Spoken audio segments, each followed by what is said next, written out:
오늘은 인생 도화지라는 제목으로 하나님의 말씀을 함께 나누도록 하겠습니다. 하나님께서는 우리들 각자의 인생에 아름답게 그려나갈 도화지를 우리에게 주셨습니다.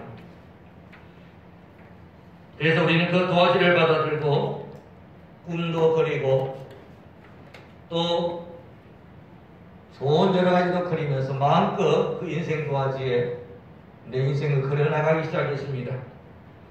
그런데 언제부터인가 내 인생의 도화지에 나쁜 그림들이 나타나기 시작했습니다.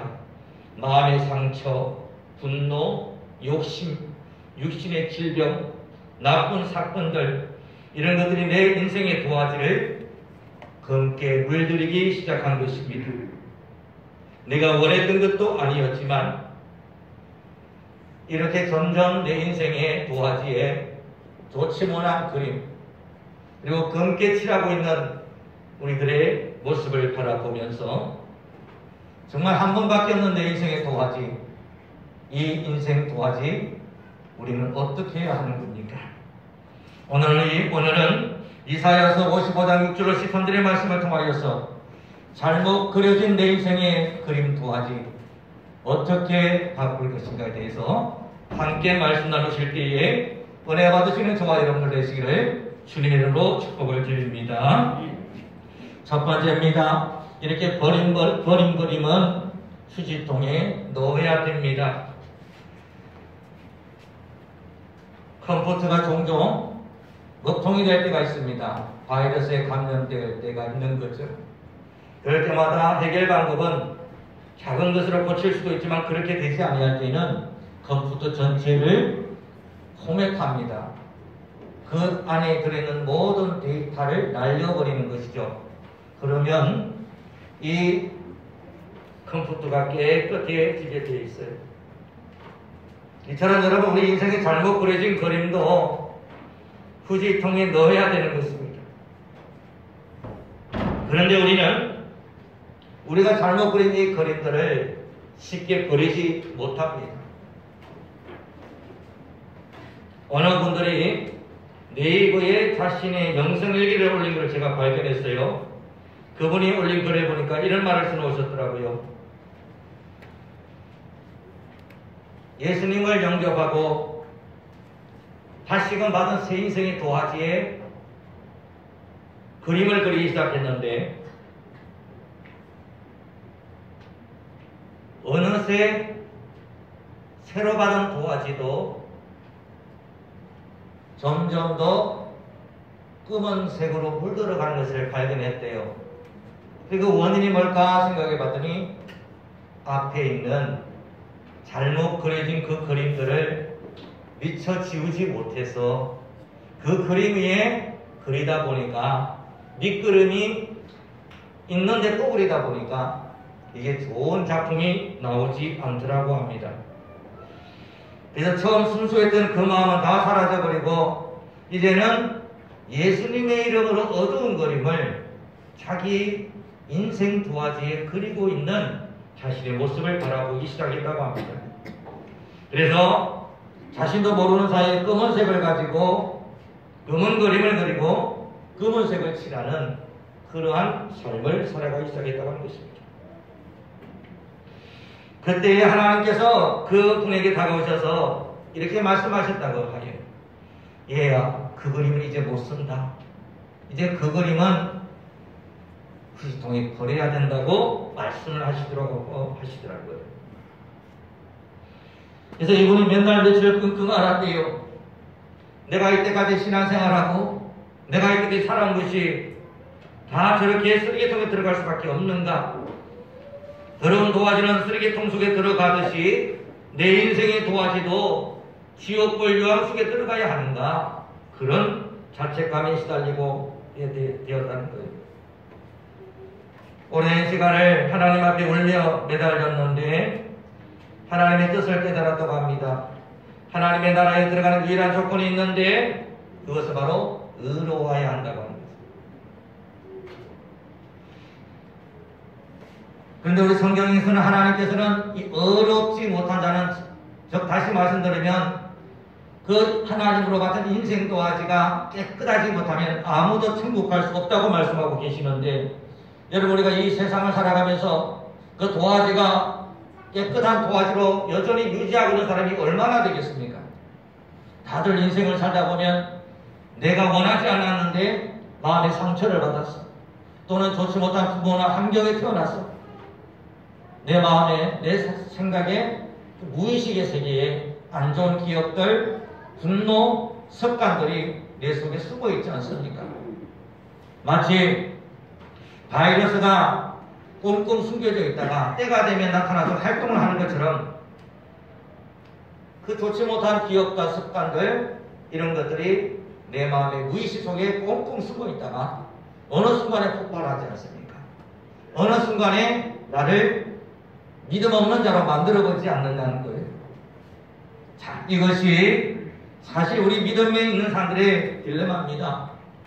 내가 정선이 온전하고 잘 나갈 때는 문제가 없어요. 근데 내 인생에 무엇인가 문제가 생기고 파탄이 오기 시작했을 때 그때 바이러스가 활동하지 않습니까?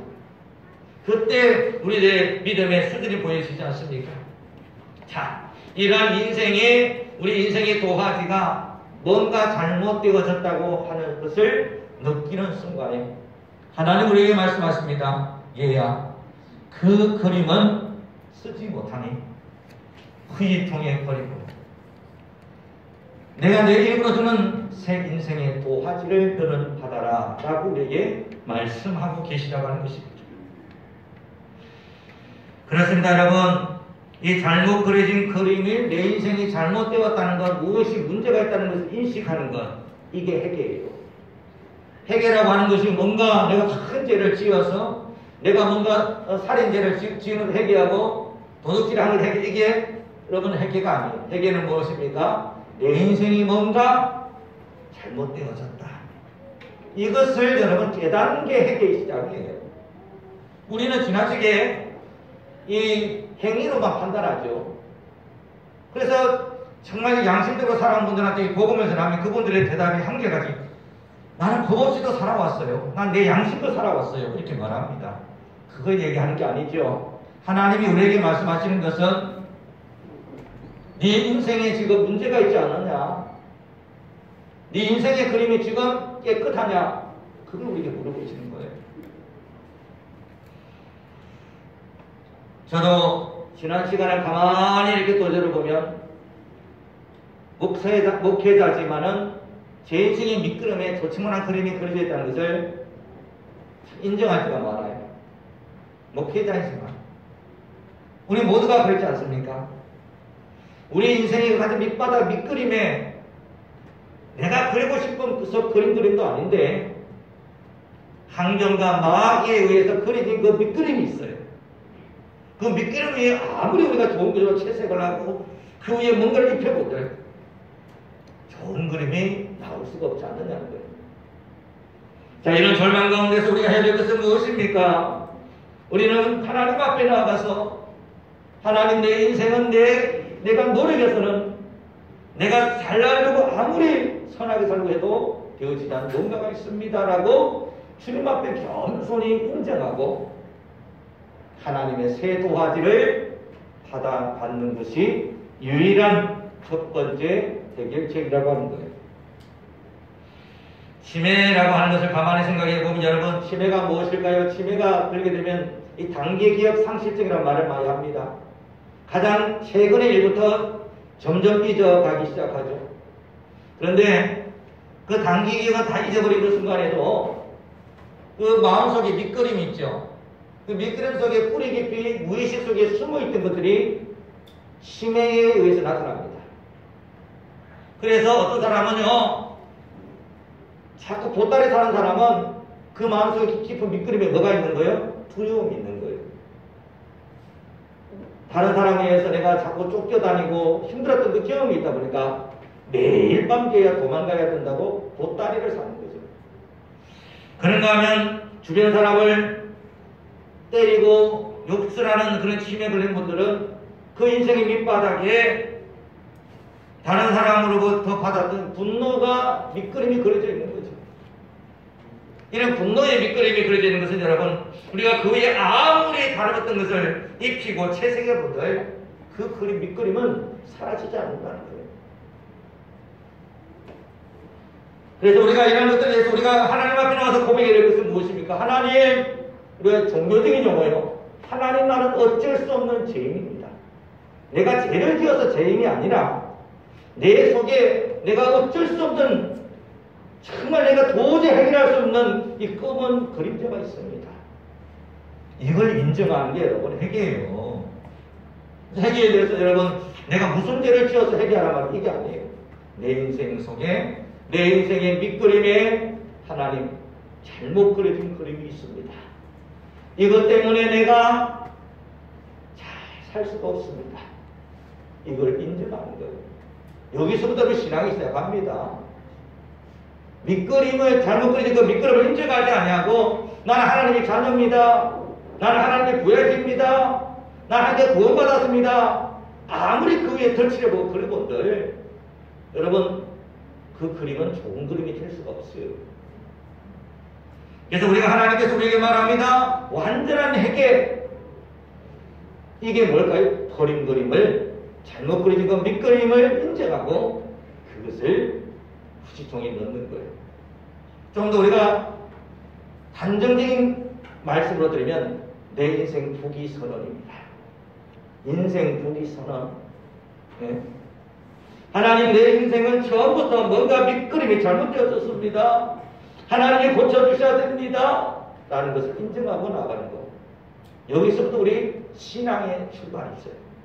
이것이 없이 그냥 내가 하나님의 자녀예요. 하나님 예수 믿어 내가 복 받았어요. 이거 아무리 올려본들 이것은 나중에 마지막 때 다 나타나는 것입니다. 그래서 오늘 우리가 첫 번째, 우리가 잘못 그려진 내 인생의 그림을 해결할 수 있는 첫 번째 그림은 무엇입니까? 잘못 그린 그림은 후지통에 넣는 거예요. 내 인생 포기 선언을 하는 거예요. 그리고 하나님으로부터 새 도화지를 받는 것입니다. 히브리서 4장 16절 말씀에 이런 말씀하고 있습니다. 그러므로 우리는 긍휼하심을 받고 때를 따라 돕는 은혜를 얻기 위하여 은혜의 보좌 앞에 담대히 나아갈 것이냐. 그렇습니다. 우리 긍휼하심을 받았어. 하나님이 우리의 긍휼히 여기시고 계신 거예요.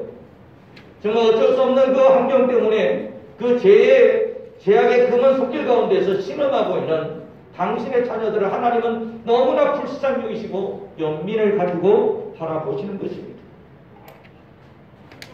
그 하나님의 은혜의 보좌 앞으로 여러분, 내 잘못된 인생을 하나님께 전적으로 들고 나오셔서 그 버린 그림을 회개의 후지통에 넣으실 수 있는 저와 여러분들 되시기를 주님 이름으로 축복을 드립니다. 두 번째입니다. 하나님께서 새 도화지, 이런 참으로 회개하는 자에게 하나님께서 새 도화지를 주시는데 우리는 이 하나님 주신 이 새 도화지에 새 그림을 그려야 됩니다. 미국의 국민화가라고 하는 모지스 할머니라는 분이 계시대요. 그 모지스 할머니라는 분은요, 아주 그 불행한 성장기를 보냈던 할머니입니다. 1860년도에 태어나서 1961년도에 103세의 나이로 돌아가신 할머니신데요. 이 할머니는 집안이 가난해서, 그 당시는 다 가난했죠. 10명의 자녀 가운데서 하녀로, 어릴 때는 하녀로, 남의 집 하녀로 가서 생활을 하였고요. 남편을 만나서 살아가면서 10명의 자녀를 낳았는데 5명이 죽었대요. 그리고 남편도 떠나보냈답니다. 이처럼 이제 삶의 모든 풍성을 다 겪은 할머니는요, 그 시대에 빠진 자신의 마음을 잊고자 자수에 몰입하게 되었대요. 자수. 근데 어느 날도 이제 자수를 이제 하다 보니까 이 할머니 나이 74세 때 이제 자수를 못하게 되었어요. 오랜 동안 너무 많은 노동을 하다 보니까 손가락 관절염이 온 거예요. 그래서 일을 못합니다. 대형성 관절염 때문에 더 이상 바늘을 들지 못하게 되자 이분은 어느 날 손자들을 돌보다가 손자들이 그림을 그리고 있는 것을 보게 됩니다. 그래서 손자들이 그리고 있는 그 크레파스와 물감을 가지고 그림을 한번 그려봐야 되겠다라는 마음을 품고 그림을 그리기 시작해요. 그래서 이제 그렇게 그림을 76세가 되어서부터 그림을 그리기 시작해서 이제 시골의 가게에 전시까지 하게 될 정도가 되었는데요. 마침 우연히 미술 수집가 루이스 칼터라는 분이 이 시골 구멍가게 윈도에 걸려있는 그녀 할머니의 작품을 보고 이 작품을 사가지고 전시를 하기 시작했는데, 그 다음부터 이 모지스 할머니는 이타 설략 스타하가로 도약을 해서 80대 때 개인전을 시작해서 전 세계로 이 모지스 할머니의 특별 전시가 열렸는데요. 이분은 76살부터 30년 가까이를 103세까지 약 2000여 점의 작품을 그렸대요. 그래서 이 할머니의 날도 있어요. 모지스 할머니의 날도 있대요. 그 할머니가 태어난 그 주에 가면. 그 정도로 이 모지스 할머니가 76세의 나이에 새 인생을 시작하게 되는 그런 우리가 이야기를 제가 본 적이 있습니다. 자, 여러분, 여기서 여러분, 이 할머니는요, 76세에 말하자면 새 도화지를 받은 거죠.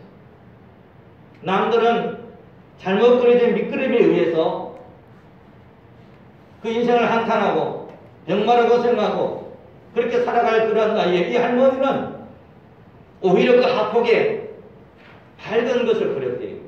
어릴 때 좋은 기억들, 아름다운 그 시골 풍경들을 그리기 시작했는데 그 풍경이 아주 밝았대요.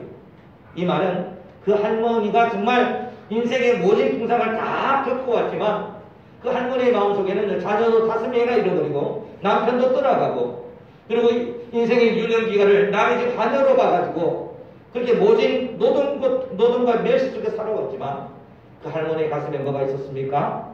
아름다운 그림이 있었던 거예요. 밑그림이 있었던 거예요.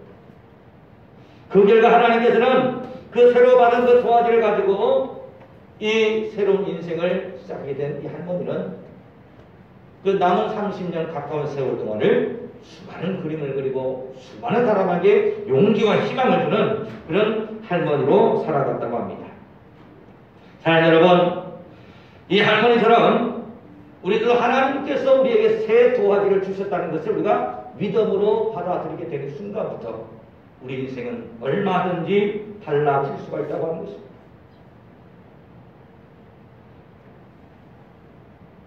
하나님께서 우리에게 이렇게 말씀하시죠. 요한복음 3장 16절 말씀에 보면 누구든지 저를 믿는 자마다 멸망치 않고 영생을 얻게 하시리라. 이 말씀은 무슨 말이죠? 어쩔 수 없는 우리 인생에 새 도화지를 주셨다는 거예요. 우리가 늘 많이 외우는 평범한 말씀이지만 이 요한복음 3장 16절 말씀에서는 하나님께서 우리를 너무나 사랑하셔서 독생자 예수님을 십자가에 못 박으시면서까지 우리들의 모든 잘못 그려진 밑그림들을 원죄들을 예수님이 다 담당하시고 우리에게 새 도화지 주시는 겁니다. 예수님께서 왜 십자가에 돌아가셨습니까? 우리에게 바로 새 도화지 주시는 겁니다. 우리는 여러분 하나님께서 우리에게 새 도화지를 우리에게 주신 것을 믿음으로 받아들이고 하나님께서 주신 이 새 도화지에 이제 제2의 인생의 아름다운 그림을 그려야 되는 줄 믿으시길 주님으로 축복합니다. 나이가 많아도 늦지 않습니다. 내 몸에 죽을 병이 들어도 늦지 않습니다. 하나님이 새 인생 드라마, 새 그림 주시다는 것을 인정하고 믿음으로 나가는 그 순간부터 이미 이제 내 인생은 내 인생이 아니라 하나님이 붙들린 인생이 줄 믿으시기를 주님으로 축복합니다. 그러면 우리에게 주어진 인생 새 도화지를 우리는 어떻게 그려나가야 될까요? 오늘 본문 말씀 여러분 가만히 보세요. 우리 본문 말씀에 보면 11절 말씀이에요. 내 입에서 나가는 말을 이와 같이 헛되이 내게로 더 돌아오지 아니하고 나의 기뻐하는 뜻을 이루며 내가 보낸 일에 형통함이니라. 그렇습니다. 하나님께서는 우리 인생 도화지의 아름다운 그림, 하나님이 기뻐하시는 그림을 그리기 위하여 우리에게 무엇을 주셨습니까? 하나님의 말씀을 주셨다는 거예요. 하나님께 주신 이 말씀의 붓을 가지고 우리는 내 인생의 도화지에 아름다운 밑그림을 다시 그리는 것입니다. 하나님의 그 말씀의 붓을 들고 여러분, 우리가 내 인생의 이 도화지에 밑그림을 그려나갈 때 우리 인생은 새로운 인생으로, 영생의 인생으로 우리 인생이 다시 시작되어진다고 우리가 말씀하고 있습니다. 그렇습니다. 내 입에서 나가는 말도 이와 같이 헛되이 내게로 되돌아오지 아니하고 나의 기뻐하는 뜻을 이루며 내가 보낸 데 다 형통하게 하시겠다고 말씀하셨어요. 사랑하는 여러분, 2021년도 이제껏 힘들었던 그 모든 각오와 그 모든 기억들은 다 여러분 피통에 다 되어 버리시고 말씀의 붓으로 하나님의 기쁘신 뜻을 이루시는 저와 여러분 되시기를 바랍니다. 여러분들 모든 잘못되고 안 되는 그 모든 일들마다 형통의 길이 열려지기를 주님으로 축복을 드립니다. 자, 이제 말씀의 붓으로 여러분의 인생의 밑그림을 그렸으면 두 번째는 뭡니까? 그 밑그림 위에 색을 입혀야 되죠. 채색을 해야 됩니다. 그 채색은 무엇으로 하느냐? 기도로 채색하는 거예요. 자, 말씀으로 우리가 내 인생의 밑그림을 그립니다. 그 다음에 해야 되는 그 밑그림을 아름다운 색을 칠해야 되는데, 기도가 그 밑그림에 색을 입히는 게 기도예요. 우리가 이 기도를 하는 것은 정말 이 말씀으로 아름답게 밑그림 되어진 그곳에 정말 아름다운 그림으로 입혀나가는 같은 기도니까. 우리 현대교회의 문제가 어디 있느냐면 말씀의 홍수시대를 살고 있어요. 근데 우리가 그 말씀 밑그림을 많이 그리는데 그 밑그림을 그림에 채색을 하지 않는 거예요. 그럼 뭐죠 이게? 다 여러분 완성작이 아니고 미완성작인 거예요. 기도 없이 기도로 채색하지 않는 여러분 그림이 완성품이 아니지 않습니까? 우리가 그런 면에서 우리가 말씀의 붓으로 내 인생을 그렸으면 반드시 말씀을 들은 만큼의 시간은 반드시 그 시간 이상을 우리가 그림의 기도로 여러분 색을 입혀나가야 됩니다. 근데 우리는 듣기는 많이 듣는데 기도를 하잖아요. 여전히 우리 인생은 미완성작이 되는 것입니다. 그래서 여러분들에게 이 인생, 이 방법에 대해서 제가 말씀드리려고 하는데요. 가장 좋은 것은 뭐냐면 가장 첫 시간을 우리가 일어날 때 하나님 앞에 기도로 나아가야 됩니다. 예수님께서도 가장 첫 시간, 첫 새벽을 하나님께 항상 홀로 나아가서 예배를 드렸고요. 또 그러므로 통하여서 그 말은 무엇을 말합니까? 자, 여러분 우리가 잠에서 깨어나는 그 순간을 우리가 심리학적으로 이렇게 가만히 보게 되면 그때의 그 마음은 좋은 것이 아닌 잠에서 깨어날 때 우리 마음은 왜냐? 잠에서 깨어나는 그 순간부터 우리는 과거의 내 기억을 붙들고 있거든요. 과거의 내 기억을. 그럼 과거의 내 기억을 붙들고 우리가 아침을 깹니다. 주변을 바라보면서 아 내가 누구구나. 어제 무슨 일이 있었지? 이 기억을 가지고 깨어난단 말이죠. 과거에 잘못 그려진 그림을 토대로 내가 아침을 맞이해요. 그러면 우리는 이 아침을 여러분, 그러면서 아침부터 우리 깨어날 때부터 우리는 잘못된 시작을 하고 있는 거예요, 지금. 그럼 여기서 어떻게 역전시킬 수 있습니까? 잘못 그려진 밑그림을 하나님께 반환하고 하루라고는 생생의 도화지를 다시 받아야 되는 거죠. 그리고 새로 받은 그 생생의 도화지에 그날 아침에 주신 하나님의 만나의 말씀으로 다시 그림을 그리고 그리고 그 위에 기도로 여러분 그 그림에 색을 입혀나가야 되는 것입니다. 그러면 우리는 더 이상 과거에 어제의 나에 머물러 있는 것이 아니라 하나님의 말씀과 하나님의 축복 가운데 하루를 시작하게 되는 것이죠. 이게 여러분 우리가 하루의 첫 시작을 하나님의 말씀과 기도로 시작하는 이 원리입니다. 그래서 우리가 뭐 그저 뭐 새벽 기도 드리고 또는 아침 기도 드리고 말씀 읽고 하는 게 종교적인 단순한 행위가 아니라 정말 이게 중요한 것입니다. 이게. 근데 이것을 모르고 할 때는 참 그 목회자들도 그런 말 하거든요. 어떤 분한테 물어봤어요. 목회자님한테. 야, 은퇴하니까 뭐가 제일 좋습니까? 새벽 기도 안 해서 제일 좋습니다. 그런데 내가 웃자고 하는 얘기입니다. 진짜 그렇다는 얘기 아니고. 근데 여러분 이것은 뭘까요? 그만큼 그 새벽 기도가 그분에게는 하나의 직업이고 하나의 일이었다는 거죠. 저도 그럴 때가 있어요. 중목사 하는데 새벽 기도 이게 참 사람을 너무 힘들더라고요. 근데 어느 순간부터 새 아침을 하나님과 함께 시작하고 이 새 아침에 하나님으로부터 말씀을 받고 또 기도로 내 인생의 것을 채워 나간다. 이 마음을 바꾸고 나니까 이게 더 이상 일이 아닌 거예요. 이건 내가 정말 잘 되기 위해서, 이게 내가 정말 축복받기 위해서 반드시 해야 될 일이구나. 이게 이제 마음이 이렇게 바뀌더라고요. 사랑하는 여러분, 우리는 2000년 여러분 우리가 하루의 첫 시작을 기도로 시작하고 하나님의 능력을 다운받아서 우리 마음에 큰 기쁨을 가질 때까지 기도하는 거예요. 여러분 기도 새벽에 기도가 잘 되면 어떤 느낌이 듭니까? 마음에 기쁨이 넘치죠. 만족이 넘치죠. 오늘 무엇이 잘 될 것 같고 하나님 축복해 주실 것 같고 오늘 우리 본문에 나와서 말씀처럼 너희는 기쁨으로 나가며 편안한 인도함을 받을 것이요 산들과 언덕들이 너희 앞에서 노래를 바라고 들의 모든 나무가 손뼉을 칠 것이며 여러분 새벽기도 잘하고 은혜 받고 나가면요 진짜 나무가 막 흔들면서 박수 치는 것 같아요. 막 하늘에서 막 축복을 하는 것 같아요. 그게 우리의 모양된 마음이죠. 근데 이 마음이 중요한 것은 하루 종일 가지 않습니다. 살아가다 보면 또 좋지 못한 어떤 사건들을 접하면 이 마음이 없어지잖아요.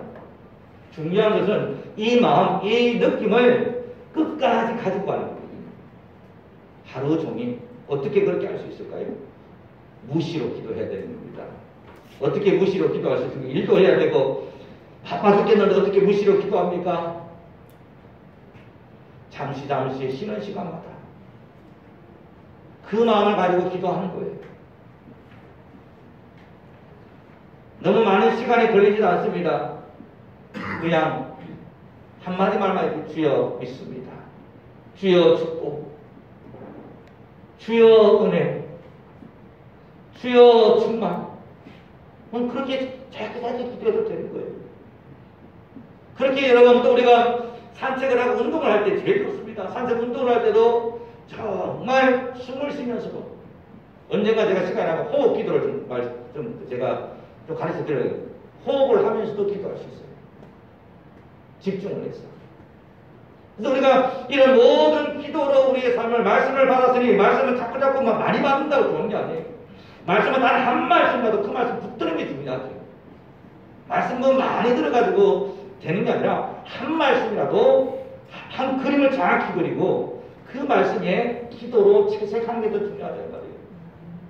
그래서 그 기도를 무시로 우리가 기도하면서 우리에게 주어진 삶을 이렇게 가다 보면 이것이 쌓이고 반복하고 또 반복이 되어지다 보면 내 인생 밑그림이 완전히 바뀌어지는 줄 믿으시길 주님을 축복합니다. 지금 내 삶은요 잘못 그린 내 인생의 밑그림 때문에 고통받은 삶일 수 있어요. 질병이든 어떤 그 무엇이든 그것은 우리 사람에게 어쩔 수 없는 부분입니다. 잘못된 그 모든 것들에 대해서 우리는 이처럼 우리가 하나님 앞에 새 도화지를 받아들고 새 그림을 말씀으로 그리고 기도로 채색하심으로 말미암아서 참으로 오늘 말씀처럼 기쁨으로 나아가며 편안히 인도함을 받으시는 저와 여러분 되시기를 주님의 이름으로 축복합니다. 마지막입니다. 마지막에 우리 그림의 완성인데요. 이제 이 그림의 완성은 여러분 하나님의 최종 낙관이 찍혀야 되거든요. 하나님이 그래 내 인생은 정말 좋은 삶이야. 내가 인정한다라고 하나님의 낙관이 딱 찍히면 그 인생이 좋은 인생이죠. 그래서 낙관이 있는 그림하고 낙관이 없는 그림은 평가가 틀리대요. 낙관이 있으면 이 그림의 가치가 엄청난데 낙관이 없으면 이게 위조품인지 모조품인지 헷갈린다고 하는 거예요. 여러분 제일 중요한 것은 마지막에 하나님의 낙관받는 거죠. 하나님의 낙관을 받을 수 있도록 여러분 내 인생에 여백을 남겨둬야 되는 것입니다. 아무리 또 이처럼 여러분 우리가 노력하고 애써도 그래도 여전히 우리 삶에 자꾸 때를 묻잖아요. 우리 인생에 정말 또 슬픔들은 여전히 또 다가올 때가 많잖아요. 미처 우리가 지우지 못한 그런 슬픔들, 아픔들이 여전히 내 인생을 힘들게 할 때가 많잖아요. 그 부분에서는 어떻게 할까요? 하나님께 여백으로 남겨두세요. 하나님께 맡기세요. 그리고 하나님께서 그 모든 것을 나중에 최종 처리하시고 그 위에 하나님의 낙관이 떨어지기를 위해서 그 내 인생의 여백을 남겨두시는 삶을 우리가 살아간다면 하나님께서 보실 때에 너는 내 인생의 최고의 작품이라고, 너는 나의 가장 소중한 명품이라고 하나님이 낙관 찍어주시는 그런 인생들 되시기를 주님의 이름으로 축복을 드립니다. 오늘 사랑하는 여러분, 우리 인생을 되돌아볼 때 눈물밖에 나오지 않는 삶을 살 수도 있습니다. 또 내 인생을 바라볼 때 나이가 들면서 후회밖에 남지 않은 삶을 살아갈 수도 있습니다. 그러나 우리가 이 모든 것을 내 자신이 잘못되었음을, 미끄럼이 잘못되었음을 우리가 겸손히 인정하고 하나님 앞에서 새 도화지를 받아들고 그 받아든 새 도화지의 말씀의 붓으로 밑그림을 그리고 아침 기도와 그리고 무시로 하는 그 기도를 통하여서 열심히 여러분 우리가 채색을 하게 되면 내가 그린 그 그림대로 내 인생이 달라질 줄 믿으시기를 주님으로 축복합니다. 오늘 사랑하는 여러분들의 그 모든 삶 속에 우리 자간종교회 우리 모든 성도님들의 모든 인생들이 잘못 그려지고 배려진 그 인생들이 변하여서 하나님 앞에 참으로 인정받으시고 명품 인생으로 마지막 때에 잘하고 충성되었도다 하나님의 인정받으시는 하나님의 사랑받으시는 우리 모든 성도들 되시기를 주님의 축복을 드립니다. 기도드리겠습니다.